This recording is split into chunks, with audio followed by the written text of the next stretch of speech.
Today's topic is memory and storage. About the chapter units to measure memory, primary memory and secondary memory. We perform a variety of tasks on computer.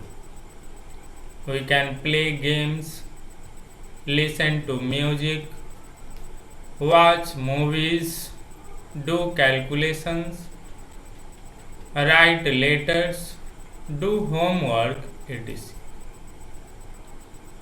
Computer बहुत सारे work को perform करता है। जैसे आप game खेल सकते हैं, म्यूजिक सुन सकते हैं, मूवीज फिल्म देख सकते हैं, कैलकुलेशन कर सकते हैं, लेटर एप्लीकेशन लिख सकते हैं और होमवर्क परफॉर्म कर सकते हैं। But what is the use if we do our homework on the computer and it is not stored. Even the songs and movies that we like can be stored on the computer. Therefore, it is important that we store the data on the computer so that we can access it whenever our want. जब भी आप ये सारे work perform करते हैं अपने computer में, homework करते हैं, तो आपको स्टोर करने के लिए स्पेस चाहिए, मेमोरी चाहिए, जिसमें आप सारे वर्क को स्टोर कर सकते हैं फ्यूचर के लिए। How to store in computers, कैसे हम अपने कंप्यूटर में सारे को स्टोर कर सकते हैं डेटा को। As we know computer are electronic device which run on electricity. जैसा कि आप जानते हैं कंप्यूटर हमारा इलेक्ट्रॉनिक डिवाइस है जो चलता है इलेक्ट्रिसिटी से। Everything in computer is based on electric signals. Computer में जितने भी वर्क होते हैं सारे इलेक्ट्रिक सिग्नल पे बेस्ड होते हैं, उसी पे सारा वर्क होता है। An electric signal has two states. Electric signal का दो स्टेट होता है। First, electric current is present and second, electric current is absent. Electric current का दो स्टेट होता है, आइदर करंट इज प्रेजेंट और करंट इज एब्सेंट। या तो करंट है या तो नहीं है। These two states are denoted by the numbers 0 and 1। ये जो दोनों स्टेट डिनोट होते हैं, ये नंबर जो हमारा है बाइनरी 0 और 1 से डिनोट होता है। If we find electric signal we denote it by 1 and if there is no electric signal then it is denoted by 0। All computers understand the language of 0 and 1 as it can only understand 2 digits. This is known as binary numbers. जब भी computer में data store होता है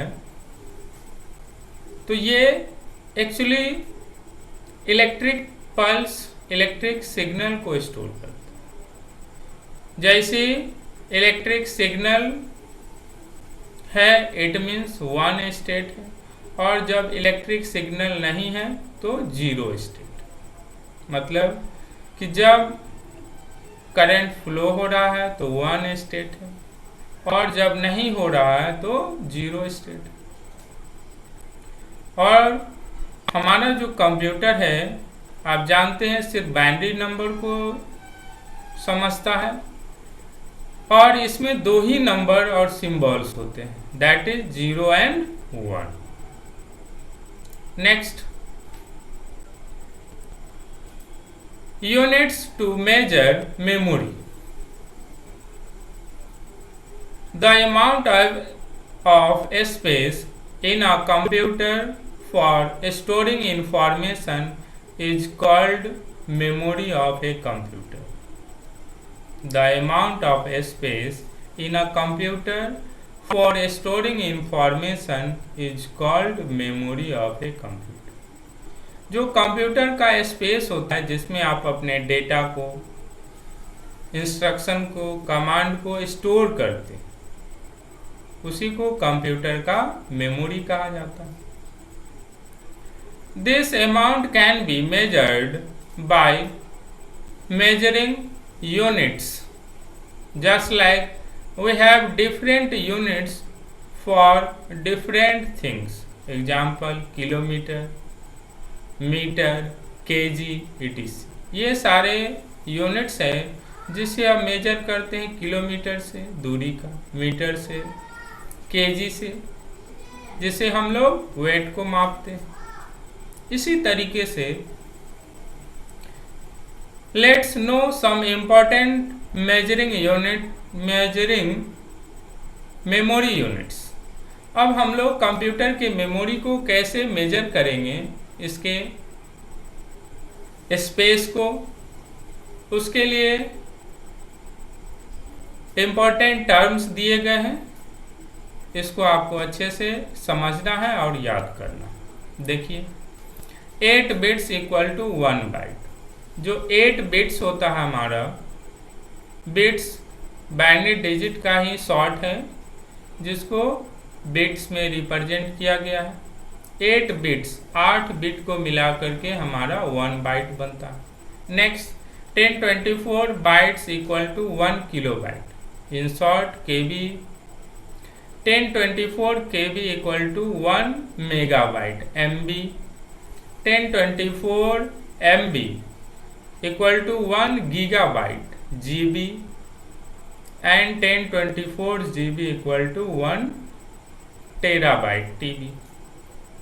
ये सारे units है जिससे आप कंप्यूटर के मेमोरी को मेजर कर सकते हैं, इसके स्टोरेज कैपेसिटी को, कि कितना डेटा हमारा कंप्यूटर स्टोर कर सकता है।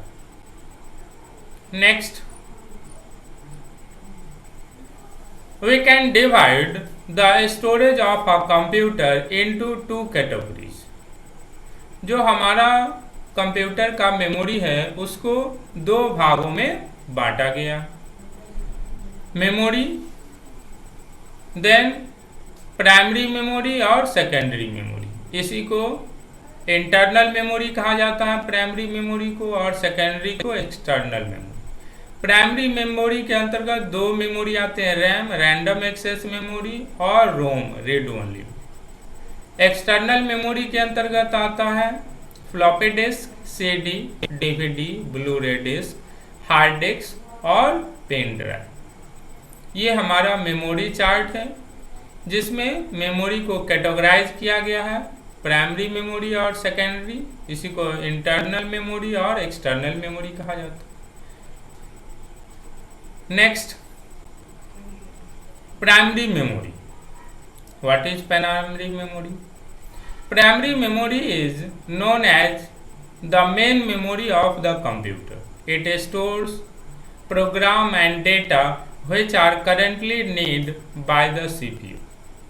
प्राइमरी मेमोरी हमारे कंप्यूटर का मेन मेमोरी, ये प्रोग्राम्स को, डेटा को स्टोर करता है जिसको CPU प्रोसेस करने वाला, प्रोसेस के लिए रिक्वायरमेंट है। नेक्स्ट, प्राइमरी मेमोरी के अंतर्गत जो फर्स्ट मेमोरी है हमारा RAM. RAM means random access memory. This memory is also known as read-write memory. It is a volatile memory. The information stored into it is written in it as long as the power supply is on. As soon as the power supply goes off, its stored information gets lost. It is a temporary memory used as a scratch pad. When we draw some drawing or type some text, it gets stored in ROM. RAM computer का main memory है जिसमें data को read और right आप कर सकते हैं। ये एक वोलाटाइल मेमोरी है। Volatile means it can store data as long as the power supply is on. जब तक आपका कंप्यूटर ऑन है तब तक ये डेटा को अपने पास स्टोर करके रख सकते हैं। जैसे ही आप कंप्यूटर को बंद कर दिया या पावर सप्लाई ऑफ हो गया तो रैम का डेटा ऑटोमेटिकली इरेज्ड हो जाता है। इसलिए इसको कहा जाता है temporary memory of computer. RAM हमारे कंप्यूटर का मेन मेमोरी होता है जो टेम्पोररी स्टोरेज एरिया है जिसमें आप डेटा को टेम्पोरली स्टोर कर सकते हैं। ये कंप्यूटर का मेन मेमोरी होता है जिसमें सारा इंस्ट्रक्शंस जो सीपीयू प्रोसेस करने वाला है और आइदर प्रोसेस करके जो रिजल्ट दिया ये रैम अपने पास स्टोर करके रखता है। Next memory is ROM. ROM means for read only memory. It stores the data permanently. ROM is non volatile in nature. The instructions stored in ROM cannot be changed and are not lost when the computer is switched off. This memory is generally provided in the computer by the manufacturers of the computer with preloaded instructions. It stores the instructions that prepare a computer for use. It also includes the programs that check the proper working of all computer parts when we turn on a computer. ROM read only memory ये permanent type of memory होता है जो हमारे data को permanently store करके रख सकते हैं। इसके डेटा को आप सिर्फ रीड कर सकते हैं। That's nature it is called read only memory. Also it is a non volatile memory and its data are permanently stored। जो आप रोम में डेटा स्टोर करेंगे ये अपने पास परमानेंटली स्टोर करके रखता है। इसके डेटा को इंस्ट्रक्शन को आप सिर्फ रीड कर सकते हैं, राइट नहीं कर सकते। इसमें डेटा मैन्युफैक्चरिंग के टाइम कंपनी के द्वारा या मैन्युफैक्चरर ऑफ कंप्यूटर के द्वारा इंस्ट्रक्शन राइट किया जाता है जो हमारे कंप्यूटर को स्टार्टअप में मदद करता है। और जब कंप्यूटर आपका स्टार्ट होता है तो ये सारे पार्ट्स को चेक करता है, पावर सप्लाई को जो आपके कंप्यूटर से अटैच्ड होता है। ये परमानेंट नेचर होता है। इसमें डेटा को परमानेंटली स्टोर किया जाता है। Thank you.